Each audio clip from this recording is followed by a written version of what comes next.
to the CAT Center for Mexican Studies at the University of Chicago. And as you know, we've been having a wonderful series of conversations this quarter about different aspects of inequality in Mexico. And we have had guests, researchers that have shared their work with us about indigenous disadvantage, about class disadvantage.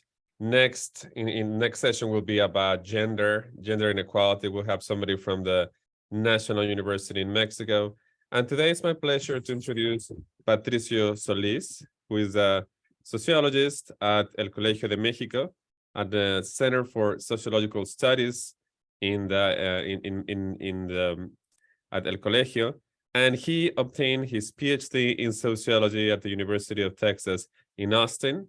And he also has a master's degree in population studies from Flaxo.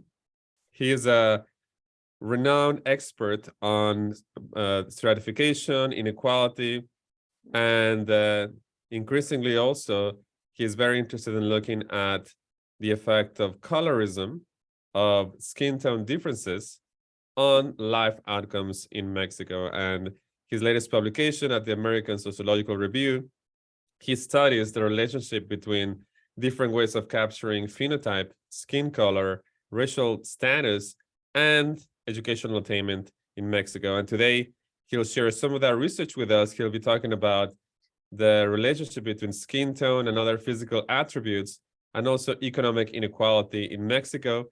Let's welcome Professor Patricio Solís. We're very thankful that you're here with us today. Thank you very much, Rene. Thank you for the invitation to participate in this seminar. It's really good to be here with you. So yes, what I would like to do this session, I mean, the title of the presentation is Skin Tone, Other Physical Attributes and Inequality of Economic Outcomes in Mexico, but I will try to extend it a little bit beyond that and talk about in a more general way. I want to finish with this, but I start talking in a more general way about our research project. Our broader research project is a proyecto sobre discriminación étnico-racial en Mexico, project on ethnic racial discrimination in Mexico. As Rene said, my background, I've been studying social mobility, social stratification and social mobility for a long time already. And my work had been centered until some years ago on class mobility, class intergenerational mobility in Mexico and other Latin American countries. But recently, in the recent 5 years, I've been working more and more on how the race and ethnicity operates as a separate dimension of social stratification and how it affects economic, educational, and occupational outcomes in Mexico. There's a story behind that. I hope I'm able to tell you a little bit how I got there. So to do that, I'm going to start talking. I mean, the idea of the presentation is, let me just present you the topics. I'm going to start talking about the broader study, a little bit about what is this, what are we doing, where's the kind of data that we have, new data that we have on these issues. Second, I'm going to talk a little bit about measuring the skin tone, how we measure skin tone, because there are some methodological, I would say, new techniques that we're using. Basically, we are using optical colorimeters to measure skin tones. And then that allows us to contrast measures based on optical colorimeters with measures based on color palettes, such as the Perla color palette, which is the most used one in Latin America, that was part of the Perla project, in which directed by Edith Teis, in which Rene was also involved. And then I'm going to talk a little bit about how these new measurements based on color palette and optical colorimeters help us to get or to analyze other problems with new data. with this new set of data, with this new piece of information, which is basically an independent measure of skin tone. And part of that is, René also mentioned it, it's already reflected in this article that was just recently published in American Sociological Review, along with Wendy Roth and Chris Su. Part of this is, I mean, the main idea that I want to present here is that the relationship between skin tone and socioeconomic status is a two-way relationship. It's a relationship that goes in two ways, because there's a socioeconomic bias in the self-classification of the skin tone, and socioeconomic bias too in the interviewer's classification of a skin tone. And so that is basically in the paper with Wendy and with Chris, we analyzed that, and I want to present you a little bit about that information about that, I mean the main results, and then go at the end to the main subject of the presentation, because we have to introduce all this as a background to understand why are we trying again to analyze the effects of skin tone on socioeconomic outcomes, which is the other way, the other part of the relationship between skin tone and socioeconomic outcomes. And so, and also introducing other factors such as other physical attributes, not only skin tone, as or covariates that are related to racism, to racialization, and also affects socioeconomic outcomes. So what is PRODER? PRODER is a study that we started in 2019, and the project has extended already for 4 years. It's at its end, and at least in terms of officially in terms of funding, but of course we are still working with the data that was generated with this. And it's a project that has two main purposes or aims. It's a research project in itself about racism, that's discrimination practices and social stratification in Mexico, but also it's a social visibilization project. That part of that, I mean, the idea was the funding that we received by the Kellogg Foundation included that that aim too. It was not only a pure research project, but it also included an attempt to visualize the problem of racism in Mexico, which is frequently neglected or negated in the Mexican society still today. I mean, things that have changed in the last 5 years. We have contributed a little bit with that, but there are other things that are going on that are changing the situation in Mexico. Racism is being increasingly taken into account and considered and discussed in media and in social networks, etc. But we think that still there's a lot of negationism on racism in Mexico, and so part of the project was based on that. So in terms of research, the project has two components. Has a qualitative component in which we performed 20 focus groups in Mexico City, Monterrey, Oaxaca, Mérida, and a rural area of Yucatan, where you have a very large proportion of Mayan speakers. And so this focus group, the idea of selecting these cities is to have one city in the northern part of Mexico, Monterrey, one city, Mexico City, the capital city, one city in one south. Let me tell you, let me define it this way. One south, that is Oaxaca, and another city in another south, that is the Yucatan area. In both cases, in Oaxaca and in Yucatan, you have large proportions of indigenous population, but there is a completely different setting and social environment. And we did also in-depth interviews to select the participants of focus groups. And then in this part, I mean, the qualitative part, we work on the social construction of race, ethnicity as master categories, and also of a specific racial ethnic groups, such as Indigena, Mestizo, Blanco. What was the meaning of this for individuals, for respondents, and how they interpreted these categories? We focus also on racial and ethnic discrimination practices. I'm not going to talk about this, but here in the web page of the project, discrimination.colmex.mx, you have research papers that we have worked on that. And then we also use this focus group to test skin tone scales and the optical colorimeter, the use of the optical colorimeter. And the quantitative component was the National Household Survey that has a little bit more than 7,000 cases. And then there we have measures of multiple dimensions of race and ethnicity. We have measures based in the interviewers' classifications of respondents and respondents' self-classifications in terms of the skin tone, in terms of the racial ethnic categories such as indígena, mestizo, blanco, etc. Do we have measures of other physical attributes? And what is novel in Mexico was never used, at least to the extent that we know, is the use that we use optical colorimeters. I'm going to talk a little bit about this later. We use optical colorimeters to measure skin tone, and then we use also the color palette, a new color palette that was specifically designed to measure the variations of skin tone that are more frequent in Mexico. It's not the Perla color palette, it's a different color palette, it's an adaptation to Mexico, this is important, and then I will talk a little bit about that too.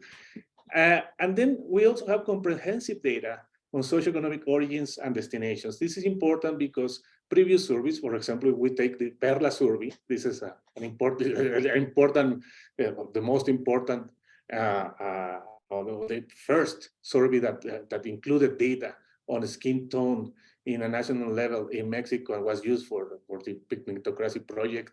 The data that this survey includes on social background and social destinations is relatively limited, at least from the perspective of us who analyze social stratification, is relatively limited.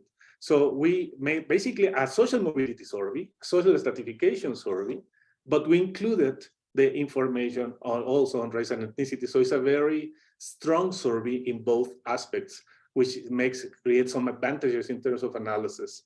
And finally, let me just move this because I have the bar here of the, let me see how the bar is up, there you go.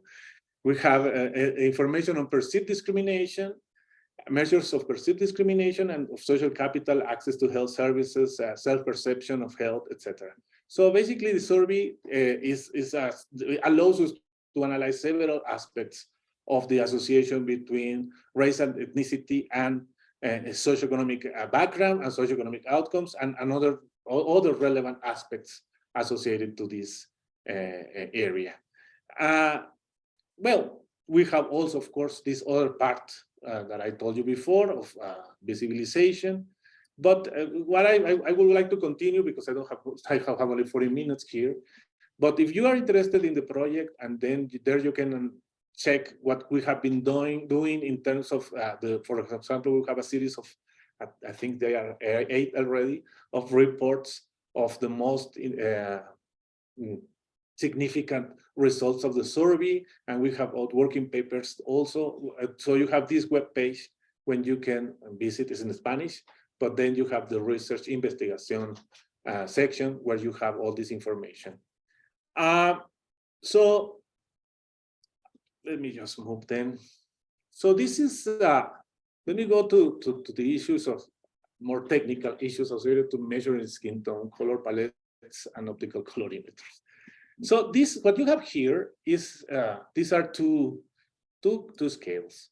The scale above, the one that is the Perla scale, was the one that was introduced in the pigmentocracy project by Edith Telles and colleagues, and has, as you know, been really important to to make visible the association between skin tone and socioeconomic status in not only Mexico, but in Latin American countries.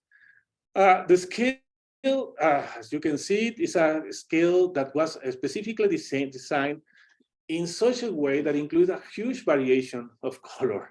I mean, from the very darkest colors, which is the one, for example, this has the A here, to these 3 colors which have, what was one of our first observations, pinkish undertone that is at least a little bit weird, but then you can, I mean, these are the clearest, obviously the clearest colors. And so one of the first things that we noticed when we were testing previously to the focus groups, when we were testing the Perla palette, and then this palette was used not only in the 2011 Perla study, but also in a 2016 study carried out in Mexico by Inequality, which I designed and I included this scale, and other national surveys in Mexico. The first thing that we noticed is that there was a huge concentration of cases in the E, F, and G categories. Basically 70 to 80%, I don't remember at this moment the exact proportion of cases that were concentrated there. Only a few cases here in A, B, and C, and basically almost none, very few cases in J and K. And so what we try to do is to, the reason behind this huge spectrum of colors is that the PERLA survey was designed not only for Mexico, was designed also for countries where you have a larger proportion of Black populations, such as Brazil, Colombia, etc. And but in Mexico, basically, I mean, these colors were not used by the population. And so what we tried to do is to amplify the colors that were used, that were in the main, that were concentrated in most cases in the PERLA palette. And so we designed this another scale, which is the Prodere scale, which is based on the Pantone Skin Tone Guide, which is a professional guide of the skin colors. And so basically it reflects the whole variations and the whole spectrum of variation in Pantone. I mean, the screen is really difficult to see in the screen where are the real colors, because the screens, computer screens tend to change how the colors look in reality when they are printed. But this is a little bit more clearer when it's printed, and this is a little bit more darker when it's printed. But this is the whole variations of the Pantone scale. It goes from J01 to J14, which is the whole variation. And we created this scale that is more centered on the colors that are represented, that we thought were more representative of the Mexican population. Then we tested this in the focus groups and used this Prodere scale in our survey. So this was an initial change in relation to the PERLA scale project. And let me just show you the other thing that we did. In addition to this, what we did is to use the optical colorimeters. So what is an optical colorimeter? This small scanner. I don't know if you can you see my cursor that I'm, yes, sure.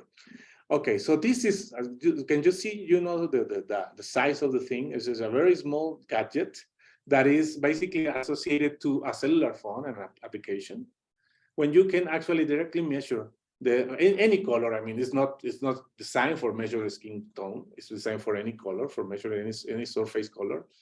And so what we did is basically to measure individual respondents' skin in the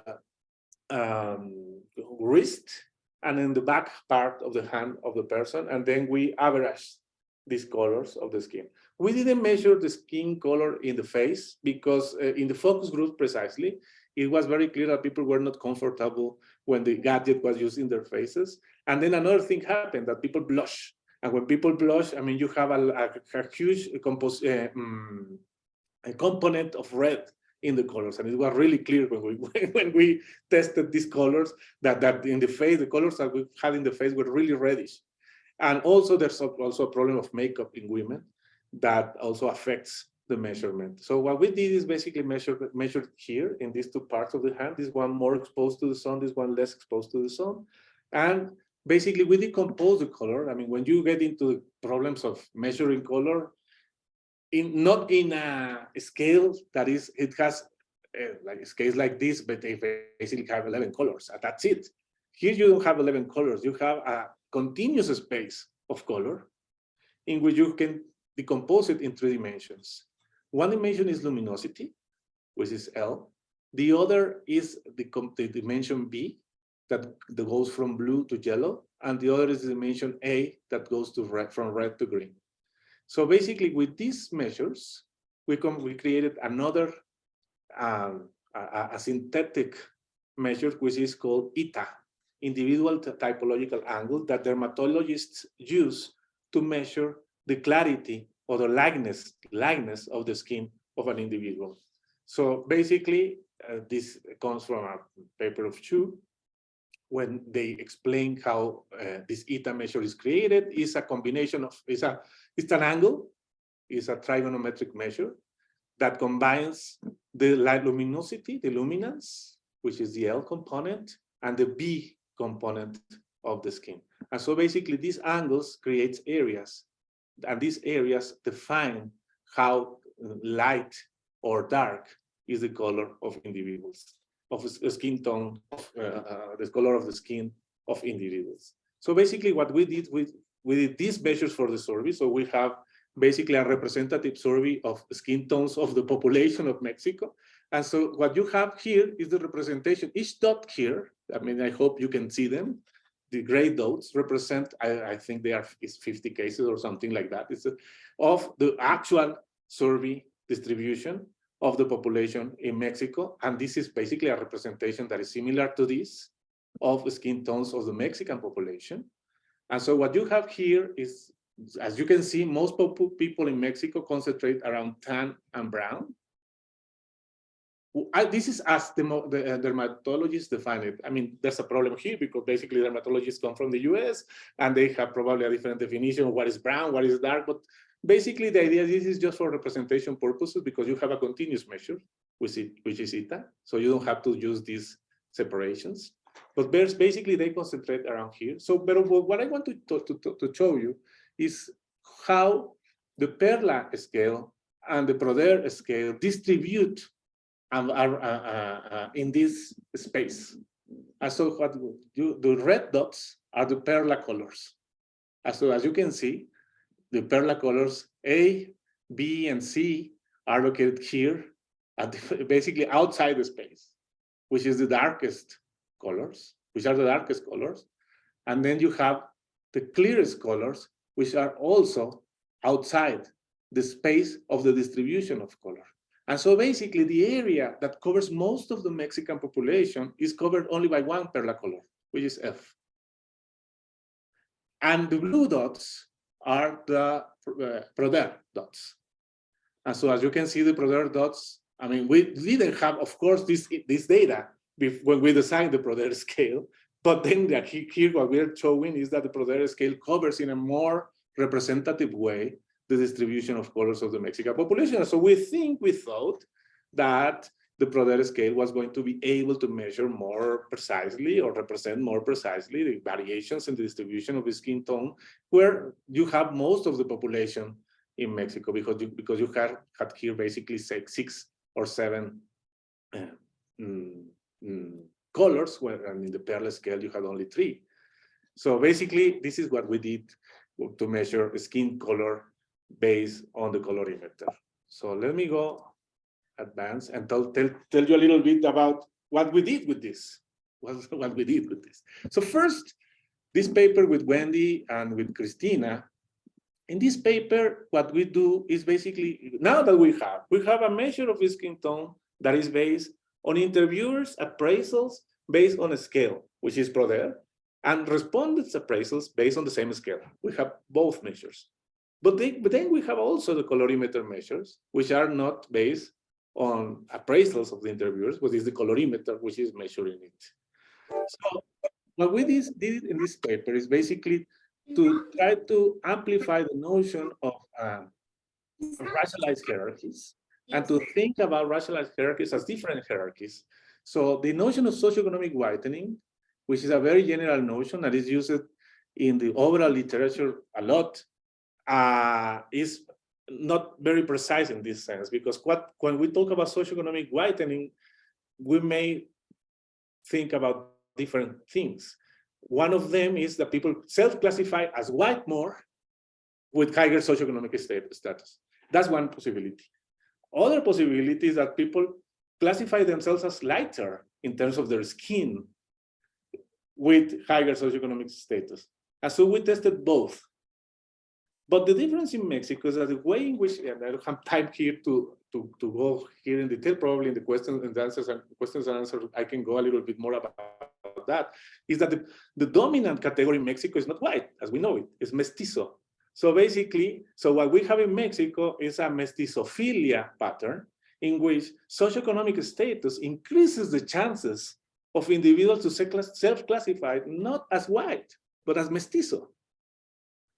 But at the same time, and this is the backdoor of racism, people, socioeconomic status, higher socioeconomic status, makes individuals to classify themselves and interviewers to classify individuals as lighter in terms of their skin tone. I mean, there's no, I mean, people do not classify themselves as white, but they classify themselves as lighter in terms of the skin tone.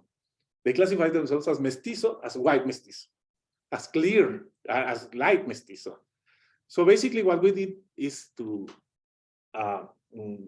fit regression models in which we have these categories as dependent variables, the self-classification in terms of mestizo, white, indigenous, and the interviewer's classification in terms of indigenous, white, and mestizo, black too, on one hand. And then we have a different set of models in which we had the interviewer's classification of the individuals in terms of the Brodeur scale that I showed you before, in terms of their skin tone, the respondents' self-classifications in terms of their skin tone, but then we have the colorimeter too as a control variable.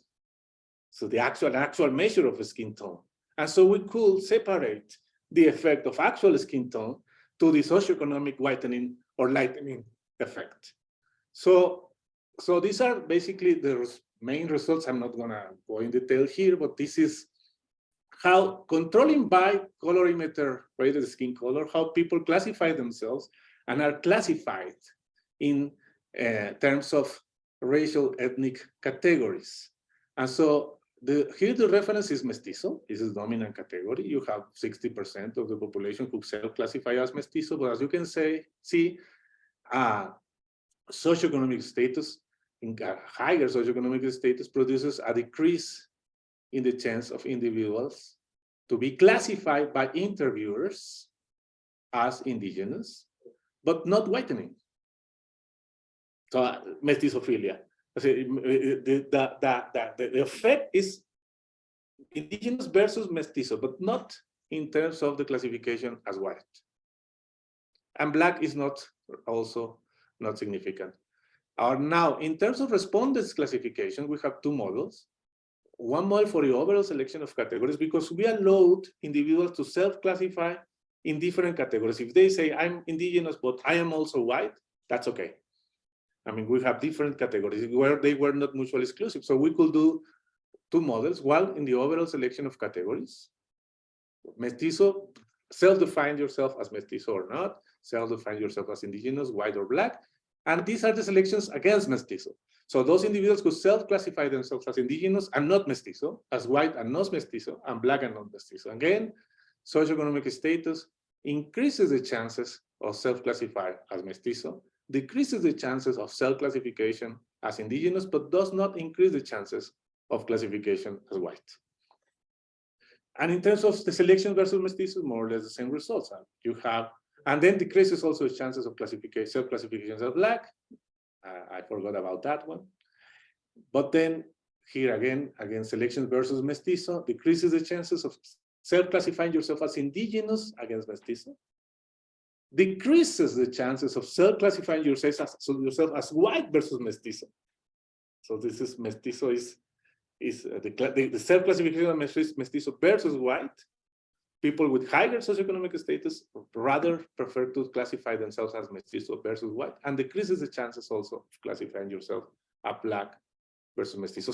So far, this is the story that we know. The story of a mestizophilic society in which mestizo is the dominant category, is a category that associates with privilege, and people with higher socioeconomic status tend to classify themselves as mestizo more even than white in Mexico, not to say as indigenous. But then what happens with the skin tone? This is the Brodeur scale. The reference here, these are multinomial logic models. And the reference here are the darkest skin tones. So we have tones DE, tone F, tone GH, and these are IK, and this is the interviewer's classification, and this is the respondent's classification. So, and what we will see is that even controlling by skin color measured by the colorimeter, we have a really strong and consistent effect of socioeconomic status not only in the respondents' self-classification in terms of classification individuals as lighter in terms of their skin, but also in interviewers' classification of the respondent. So people who lived in more affluent neighborhoods who were visited, and the interviewers perceived that their households were of higher socioeconomic status. Education too comes along here, and how people present themselves, etc., etc. That affects, this is the hypothesis, that affects how people are perceived in terms of their skin tone. I mean, the notion of social construction here goes even to the perception of the skin tone of the individual as associated to lightening in terms of socioeconomic status. So far here we have worked on one side of the association, the social construction of categories, how these are affected by socioeconomic status, and the ethnic racial categories, and the social construction also, so how there's not only socioeconomic mestizoing, I could say, ¿cómo sería eso? Mestizaje in Spanish, I don't know how to say it in English. There's not only socioeconomic mestizaje as expected by, according to what we know about Mexico as a mestizophilic society, but also there is socioeconomic lightening that is, I mean, people do not tend to classify themselves in the middle level categories of skin tone with higher socioeconomic status. They tend to classify as lighter. So that comes together. Yes, mestizo, but lighter in terms of the skin. So this is like the back door of the racialization process. Let me talk a little bit about the last point, which I don't know how much time do I still have. That's okay. What is the other way? The other way of the association? What is the association between skin tone and socioeconomic status? So we know, I mean, this is the idea of racism as a process that in which skin tone affects socioeconomic outcomes by several mechanisms, but two of the most important are the historical accumulation of disadvantage. So people who have a darkest skin tone also tend to come from the poorest families because of accumulated social inequality and disadvantage of the past, and current practices that are persistent of discrimination. So basically what you may have also is that skin tone affects socioeconomic status. So now we have a colorimeter measure, which is not, we can expect that is less biased, that does not have socioeconomic bias, has less measurement error. And so what happens when we measure the effects of skin tone as measured by the colorimeter and compare these measures with the measures that are based on the skewed or biased classification of skin tone carried out through the Proder scale that, as we show here, is affected by socioeconomic outcomes. So this is I want to frame it, the final part of the presentation here, because this is what we're working right now. Because first we started with the other way around, how skin tone affects, how a socioeconomic status affects skin tone, but now we want to see how skin tone affects socioeconomic status. So in addition to measurement error, socioeconomic lightening may introduce bias in estimates of effects of the skin tone as measured by interviewers' appraisals with color palettes on socioeconomic outcomes. This is what I was saying. But there are other aspects to be considered from previous studies. First is that there's not much research in Latin America about, at least in terms of quantitative research, about the importance of other racialized physical attributes. And here we use hair and eye color as additional factors that may affect also socioeconomic outcomes. And the other is that since we have a really detailed social stratification and social mobility survey, we have more appropriate, better estimates of we can have better estimates of the historically accumulated effect. We can measure very well socioeconomic background. And so we can, as I will show you in this models next, we can control by socioeconomic background and see how much of the effect of the skin tone is reduced after we control by socioeconomic background. This is something that René has done along with Edith, and there's a huge discussion about this. What is the effect of historically accumulated effects? And so if you control by socioeconomic background, you take away of the skin tone the effect of historically accumulated effects. So how much of this effect is taken away? That's the question. If we have better measures both of the skin tone and of socioeconomic background and of socioeconomic destinations. And so what we do is a set of 3 models that I show you here, in which the dependent variable is these are actual linear regression models, when we have the outcome is the socioeconomic status of the respondent, and the independent variables are eta. As you remember, eta is a measure of skin lightness. We have a measure of eta that we can transform the Prodder color palette to eta, so to make it comparable to the optical colorimeter. So we have a comparable measure in terms of a scale of lightness, that is eta. And so we have the optical colorimeter measures here, so the effects. We have the Prodder color palette measure. So we have 2 sets of models, one with the color palette, another with the optical colorimeter, and we are going to compare them. And also we have here the other physical attributes, eye color, hair color, and then parental socioeconomic background. So we have 3 sets of models, one in which we do not introduce other physical attributes, and we don't introduce parental socioeconomic background. The second model, we introduce eye color and hair color. And the third model, we introduce parental socioeconomic background. And so what happens is that I will show you, because it's reduced. But the first thing that I would like to emphasize 3 things about these models, because this is huge, and but not to not get you distracted with all the numbers. So the first thing is see how this is the overall effect in model 1, 2.43 of eta standardized on the socioeconomic status of the respondent, standardized 2. So it's a significant and substantial effect, 2.243. So what happens when we introduce other physical attributes? Well, a third of the effect that was initially attributed to skin tone is actually explained by eye color and hair color. So basically, you have people with brown eyes have a higher socioeconomic status than people with black eyes. People with green or blue eyes, much higher socioeconomic status attained than people with black eyes. And also, natural blonde hair and brown hair increase the probability, or I mean the mean socioeconomic status. And see how dyed blonde hair also has an effect here.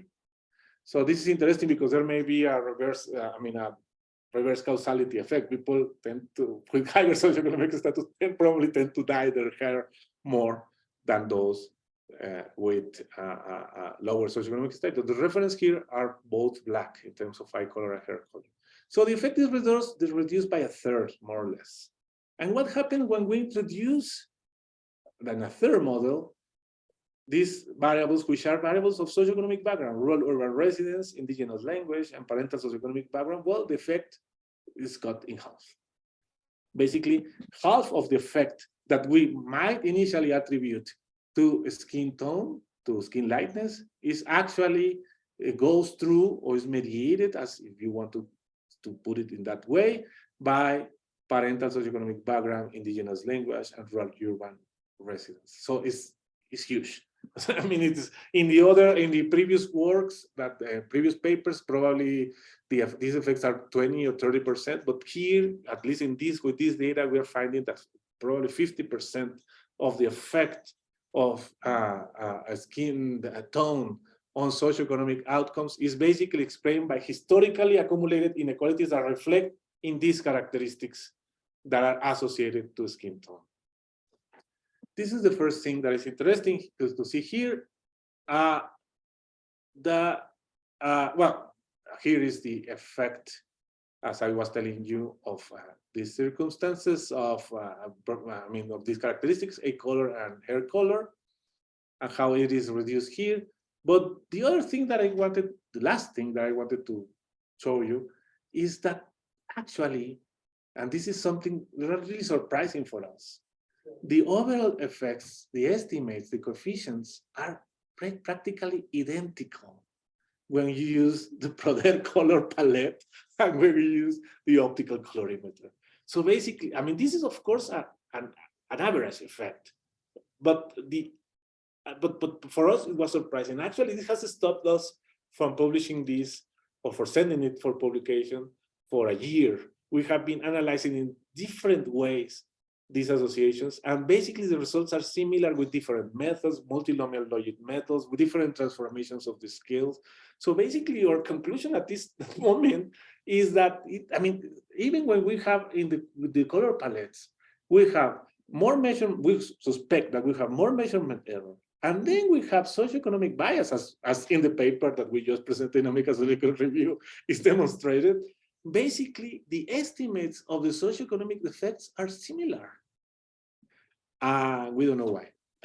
Basically, we are trying to, I mean, at this moment, we're going to present this in a paper, I hope. And I see that we think that this has to be analyzed, but there's no space in the paper to analyze it. And so this is something that we have to deal with at this moment. We don't know exactly why, with all these differences and the biases in these measures, the results are more or less the same. But this is also interesting in terms that all the doubts that these color palettes had raised in terms of their validity, in terms of their effects on socioeconomic outcomes. Well, yes, I mean, we went all the whole way to measure the thing with optical colorimeters, and then we find that actually there's socioeconomic bias in the measurement of colors, of skin color based on color palettes. And even considering all that, what you see here is basically the similar results. So the other thing last thing that I want to show you is the magnitude of the effects. So look at the effects of parental socioeconomic background. I mean, the standardized coefficient is 0.457, it's huge, so almost half of the standard deviation. And this is expected. I mean, we have parental socioeconomic background as an independent variable is the most important determinant of parental respondents' socioeconomic destination. I mean, we expected that. And this is in line of what other social stratification studies have found in Mexico, more or less. And look at the effect of eta, standardized is 0.08. So basically, the most important determinant for sure is parental socioeconomic background. Here you have some of the historical effect of skin tone, but still, you could hypothesize that this effect is only the effect of current practices of discrimination and other factors, mechanisms that are present in contemporary Mexico, is not the effect of the past. But anyway, this is so small, apparently. But is this substantial? So what we did is instead of drawing this model, our regression model, we ran multinomial logic models and estimate the probabilities of falling into the different quartiles. These are quintiles of socioeconomic status. If you change the form of the dependent variable as a categorical variable, as an ordinal variable, but run it as a multinomial logic model. And we estimated the probabilities under the model of having different socioeconomic destinations in the quantiles. This is for individuals in the darkest skin tones and the lightest skin tones, according to this coefficient.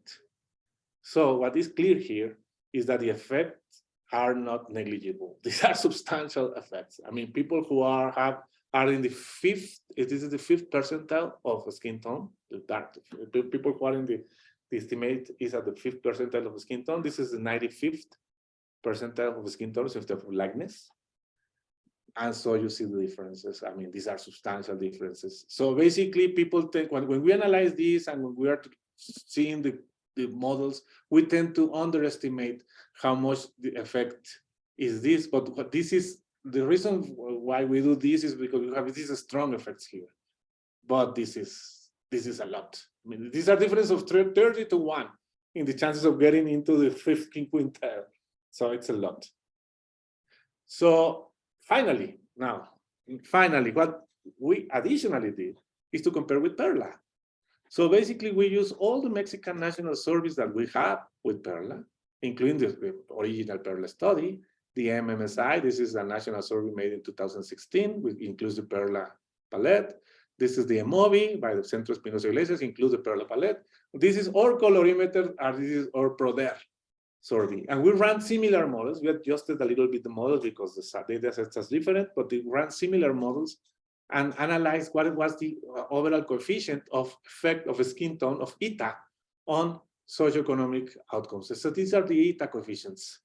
And so as you can see, even with the Perla palette, these are a little bit smaller, but they fall within the confidence interval. And so we find a little bit higher effects, larger effects, but a little bit just in the point estimates. But in the terms of the confidence interval, the similarity is what strikes us. It was using the Perla palette, not the PRODER palette. And so basically, again, this is another result that confirms the validity or the robustness of the association between the skin tone and socioeconomic outcomes, even using a scale such as Perla, that, as we showed, has some problems to measure the variations of the skin tone across among the Mexican population. And so what are the main takeaways, just to finish? Well, skin tone, and more specifically skin likeness in Mexico, is indeed associated to SES. But skin tone, as other dimensions of race ethnicity, such as the racial ethnic categorizations, is also socioeconomically constructed through perceptions of color. The relationship goes in both ways. So measurements based on optical colorimeters help us to identify this socioeconomic bias in perceptions of the skin tone, and also to obtain more robust measures of the association between the skin tone and socioeconomic outcomes. So in addition to skin likeness, this is the other thing that is important, other racialized physical attributes are also associated to socioeconomic outcomes. So the idea of a pigmentocracy, which was a catchy idea, of course, but the idea of a pigmentocracy is basically centered, because of the term, in the skin tone. And research in Mexico has focused a lot on the skin tone. And this is, of course, important, but what we see here is that it's not only skin tone, and it's actually, instead of talking about a pigmentocracy as referred exclusively to skin tone, we have to talk about racialized physical profiles. It's the overall set of physical characteristics in which skin tone is only one of them, that are associated to socioeconomic outcomes that we saw. So the other thing that is important is that the effects of historically accumulated inequalities associated to skin tone are much larger than reported in most previous studies, probably 50%, at least according to these models. And finally, and these unexpected results. The overall effect of skin tone on socioeconomic outcomes is almost similar using colorimeter measures than when we use color palettes, including the Perla color palette according to previous studies. And that's it for now. Thank you.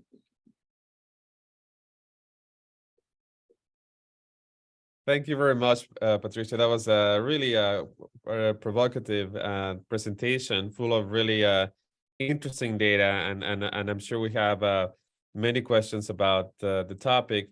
So now feel free to write any questions in the chat or to raise your hand if you would like to ask questions to our speaker. There's already 2 questions on the chat for you, Patricio. One is about the role of hereditary issues on determining somebody's skin color. And the other one is like whether or not Mexico has race categories in their census questionnaire. Yes, the first one, Mexico actually no, Mexico does not have race categories. We have the only category that we measure, well, we do not think it or conceive it in racial terms, but in ethnic ways.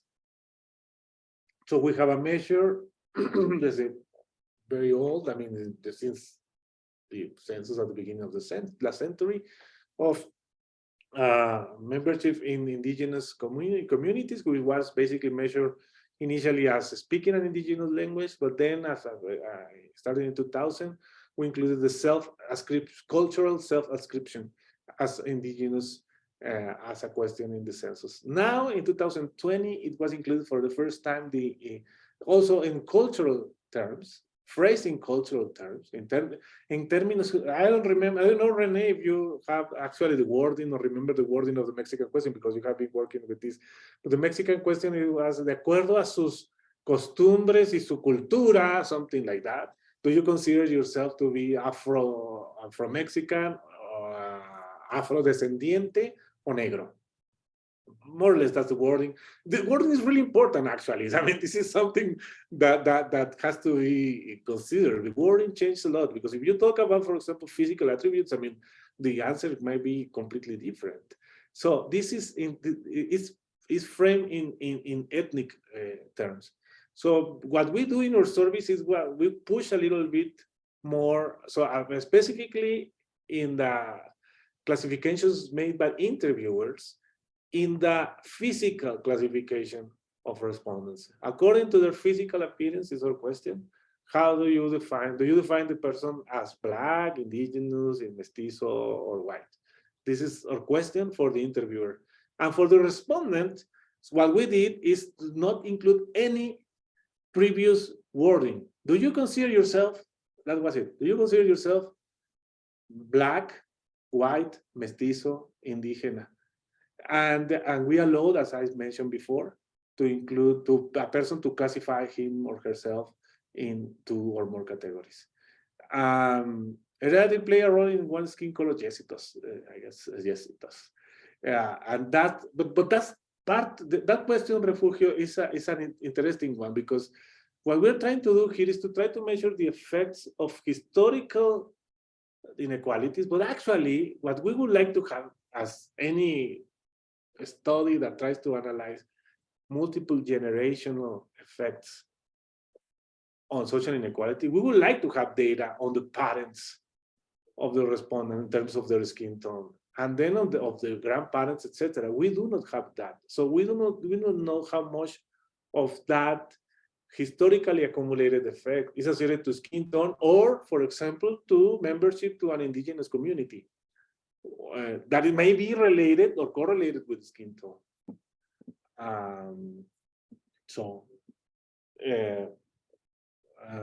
Veronica, any research on interracial, intercolorist marriages? Yes, actually, we just published a paper in Population Research and Policy Review with Braulio Güemes. He is the first author, actually. So I would hope that I would like him to be here to talk a little bit about that, in which we analyze patterns of intermarriage in the Mayan region, only in the Mayan region with this data. And so basically what we find is that, yes, there's a high level of homogamy associated to pertaining to a Mayan, to being and self-describing yourself as, or ascribing yourself as Maya. But what is really interesting is the effects of the apellido, of the last name, because we are actually in the Mayan region, that was the only region in which this was important, not in the rest of the country. In the Mayan region, the last name is that we have also a large fraction of the population with Mayan surnames. And so we analyze homogamy by Mayan surname. And so what we found is that the effects of homogamy were more, the levels of homogamy were more or less similar in terms of intensity than the levels of educational homogamy, which is a lot. And so this is in a very recent article just published 2 or 3 months ago in Population Research and Policy Review. You can check it there. There you go. I just posted the link to the article, well, the citation on the chat. Thank you, Lenny. I have to go in a couple of minutes because I had to teach a class, but one of the questions I wanted to ask you, Patricio, is that if you go back to the historic PERLA findings, right, that based on the color palette of PERLA, there were some color gaps, like in terms of education, income, and I think I'm really happy to see that the research has moved forward and to try to explain these gaps. Why do we have color-based gaps on education and income in Mexico? And then you provide some answers. Part of it is that people, there's some selection of high SES people into being classified into lighter categories. You show that very compellingly. I think part of the effect is also parental background, right? And but even when we take into account, even when you take into account these selection processes by having an electronic device, even when we take into account parental background, we still see these gaps that are pretty meaningful. What do you think is causing these gaps? What do you think is really creating that? I know that people think that it's discrimination, but it's actually a very difficult question to ask, right? So I wonder if, what do you think are the mechanisms that are creating it, and how do you think that can be studied?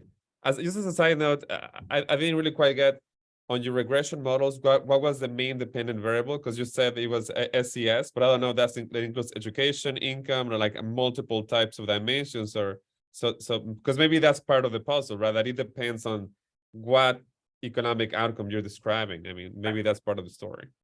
Right. No, the outcome is basically household assets, is an index of household assets. And so there you have a problem too, I should say, because the household assets are not only directly related to the respondent, but also to other members of the household. So that's a problem, that's a limitation that we have. We could have also education as a dependent variable. We haven't done that yet in such a detailed way as we did this. And yes, I mean, the main suspect, as you say, is discrimination, but then you should have more mechanisms. Not only this, because that depends on how do you define discrimination. And I don't want to enter here in a conceptual discussion of how discrimination is measured, because I was asked to do a book by the Mexican Council of Against Discrimination about Discriminación Estructural was the name of the project that they told me to do. To define for them what discrimination is, and so they call an expert on social stratification and structural issues. But then I ended up saying that discrimination is at the end practices. And so discrimination, we have to, when we talk about discrimination, we talk about practices. But there's more than practices. There are, I mean, at least interpersonal practices. There are, for example, one of the main factors here is school. I mean, school attendance and discrimination in school, but then particularly in terms of for people who have an indigenous background, specifically those who speak an indigenous language. I mean, this is discrimination, but in a more institutional level. That is basically the people who speak an indigenous language and do not speak Spanish cannot continue in school after high school, after high school. So you have other components, but yes, as you mentioned, I mean, this is something that we haven't actually analyzed in detail. Our project center on practices of discrimination, and we have a whole repertorio of practices of discrimination, but there should be more. And so what are the other mechanisms that are generating or contributing to the generation and reproduction of these inequalities? This is something that remains to be studied, probably not with quantitative methods. Probably you need a mixed methods approach here. That's what I could say. Thank you, Patricio. I have to, there's another question here by, by Aurea Toksky. She's just raised his or her hand. I have to, again, I have to go to class right now, but it was great seeing you and hearing about your research. It was very inspiring. Happy to see this line of research continuing. So, but the conversation continues. I just have to go teach now. Of course. Okay. See you. Bye. Alberto will take over as a Q&A, as a moderator. Thank you. I'm Aurea Toksky. Congratulations. It was a very interesting topic. I lowered my hand because actually between the combination of the previous question and Rene's question, you were kind of answering my question in regards of, I think the section on multiple generation or parental heritage could be expanded, as you well said later, right? And this is not just only about the socioeconomic parental status, but it's also the level of education of the parents, the language spoken by the parents, the surnames, because all of that affects the way in which the next generation will be successful in higher ed, in jobs, and how to deal, as you very well said, with how to dodge the bullets of the discriminatory practices that we Mexicans practice all the time. Yeah, you're right. Actually, let me tell you that we're at this moment working on another paper, not based on our survey, but in the Mexican census, that in which basically we show that basically there's a confrontation that we know it, but we show it. We know it, but now we show it with data. There's a confrontation between social mobility, upward social mobility, and chances of the intergenerational reproduction of the indigenous languages. So basically they are confronted, completely confronted. So all the indicators of socioeconomic status of the mother are negatively related to the chances or the probability of her children speaking her indigenous language. And so that tells you how this is a structural pattern of exclusion that extends beyond generations. And so we would like to have more data on the parents, but then also when we the limitation that we have in a survey is that probably individuals are going to respond you in terms, when you ask them about their parents' classifications, they are answered by themselves too.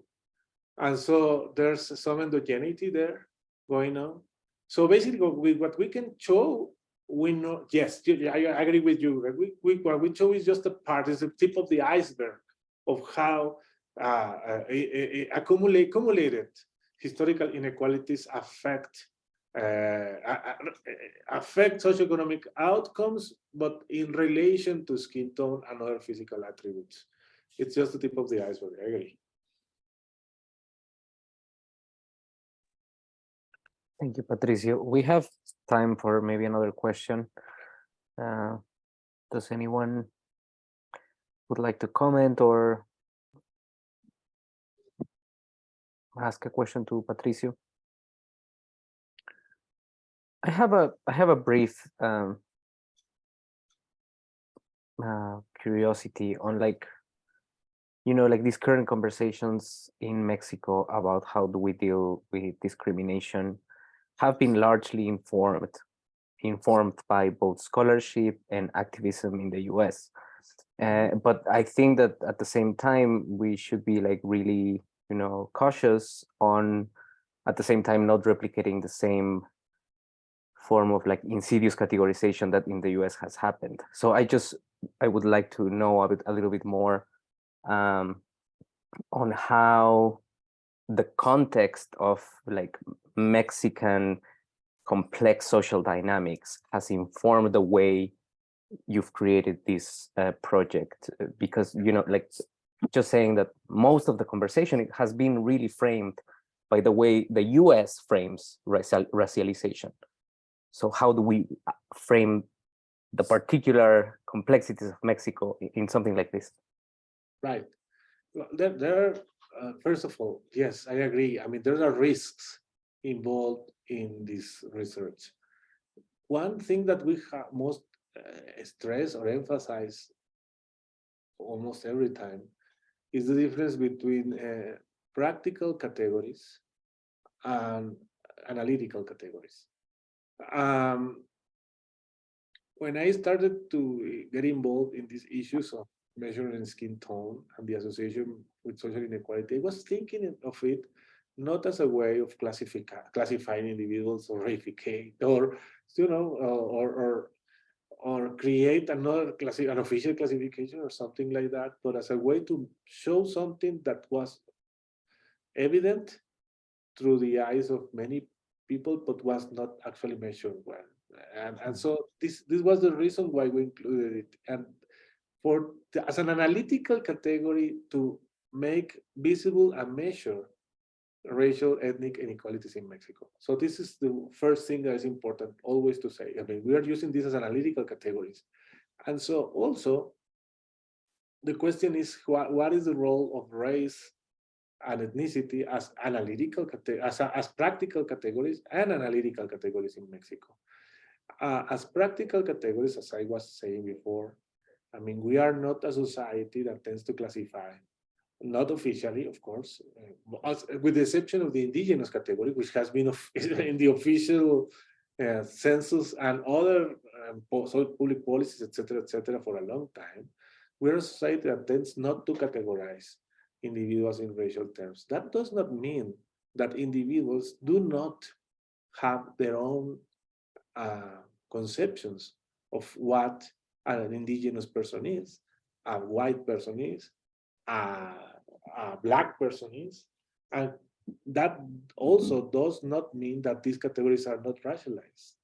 They are completely racialized in terms of the physical attributes of individuals and other cultural and social attributes that are assigned to these individuals, but in a more loose way and a more flexible way than it is in the US. I mean, that's clear. But then there's always this dilemma that when you try to analyze this, you have to mention it. You have to include it. You have to mention it to people.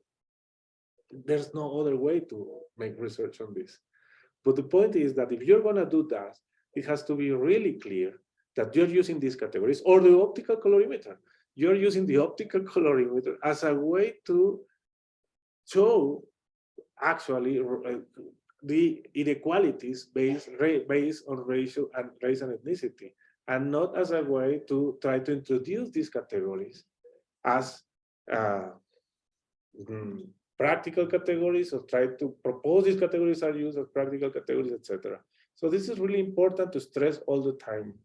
And we are sometimes more successful, we are sometimes less successful. Well, let me tell you that in 2016, I was in 2016 when I started all this project. Before I started it, when I started to get into this, I was invited by the Mexican Census Bureau, the INEGI. I was invited to design the national survey on social mobility, because I had a long experience in social mobility. So I was invited, basically designed the whole questionnaire along with the team of INEGI. And I then was where I introduced the Perla color palette. And I thought about it as another dimension of social inequality, or of social stratification that might affect outcomes, as I showed here. But then when the survey came out, the president of INEGI made a tweet saying some more or less, so I'm going to say it in Spanish, I hope you understand. If not, tell me. Las personas de piel morena son gerentes y las personas de piel clara son trabajadores manuales de baja calidad. Así. Something like that. I mean, reification the category, main reification of the categories, and not, well, it was a tweet. I mean, probably he's a little bit, I mean, we have to forgive him a little bit, because that was what created the first huge wave of social controversy in social networks in Mexico about racism. It at the end contributed, but the way in which we presented it, he was making a reification of skin tone as something that was like naturally associated to occupational or class categories. I mean, no, that's the problem. Those are the risks that we have to be really careful not to introduce to reinforce racism and racist interpretations of this data. Thank you so much, Patricio. And thank you for your work and for your presentation. It's been great to hear all of that, really thought-provoking. Thank you everyone who joined us for this session of the Mexican Studies Seminar. Please tune in for the next session, as René mentioned, will be on gender and higher education with Doctora Ana Buquet Corleto. And see you next time. Take care. Thank you very much for the invitation. It was a pleasure to be with you. Bye-bye.